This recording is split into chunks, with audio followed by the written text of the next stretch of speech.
Whether you like it or not, low energy days are going to happen to you as an equestrian.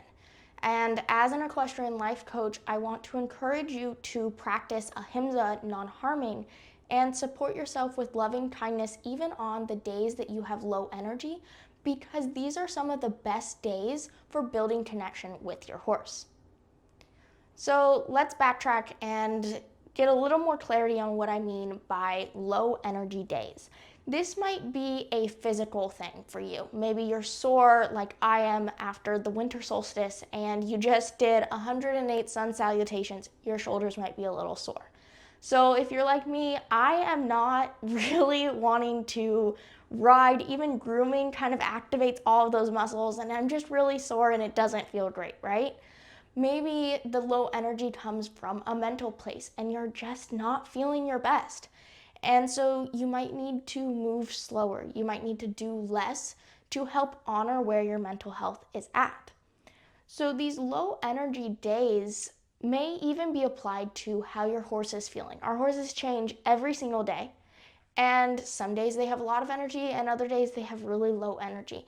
And being able to spot this can also be really helpful in building connection with your horse, because not only can you notice your own personal energy level, you can begin to notice your horse's energy level more and more often.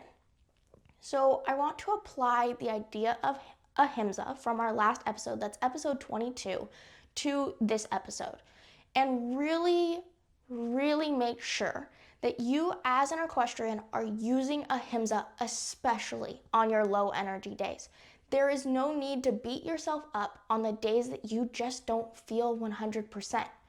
Because the idea of give 100% of your effort day in and day out, there's a little piece of this message that gets lost. And here it is. It's that 100% looks different depending upon the day you're living.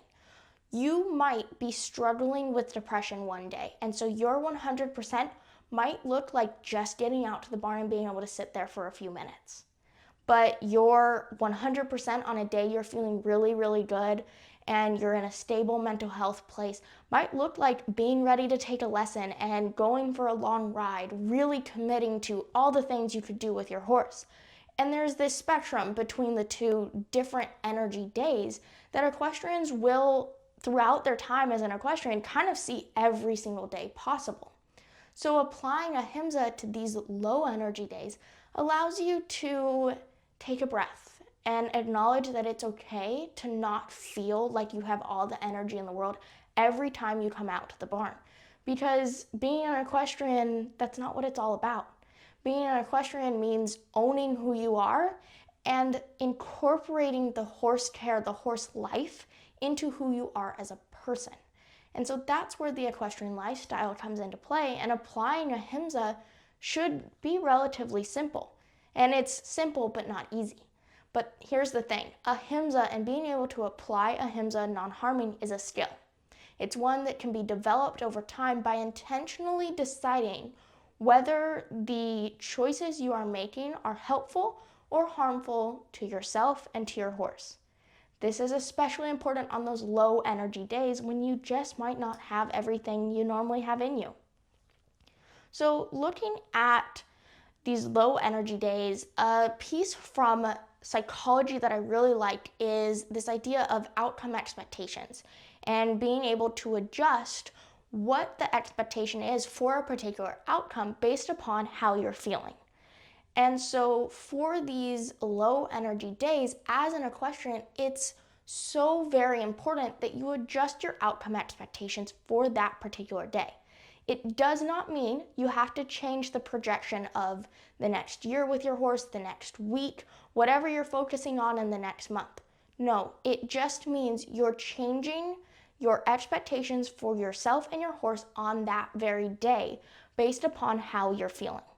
So a key example I'll give is you have a lot of low energy and you really were expecting to get on and work on flying lead changes, something that isn't necessarily easy. It takes a lot of practice. It could be a muscle fatigue thing with your horse, among lots of other things. But if you're not feeling 100% at your best it's probably not worth it to try to focus on something that you're wanting to finesse. It's a technical thing that you're wanting to get better at. It's not something that's simple or easy to do. So adjusting your outcome expectation for this day may look like instead working on just getting on and getting a nice flowy walk and walking for an extended period of time, maintaining energy, building energy, but it's at this low level where you might be able to match your low energy with the flow of the walk. And it's just this simple thing that gets you moving. It creates this connection between you and your horse that you can just really focus on that day. That might be your adjustment in outcome expectations. And I think this can go both ways. Although we're talking about low energy days, you can adjust your outcome expectations when you're having high energy days and originally you had planned to do something a little more low energy. This works both directions, but I think there is an importance of talking about low energy days because not enough people are talking about it. Not enough people fully acknowledge and stand upon this phenomenon of equestrians having hard days, of equestrians getting tired, burnt out, having low energy, being uninspired. That is perfectly normal. Every equestrian will go through days and times that are like this, and it's their ability to adjust accordingly that allows them to be successful in their partnership with their horse.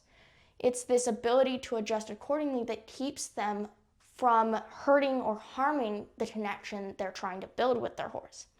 And this is where I think low energy days are some of the best days to build connection with your horse, because our horses are so much more aware than what we believe. And so every day that we walk into the barn with low energy, they're going to notice that. They're going to notice that we aren't our best.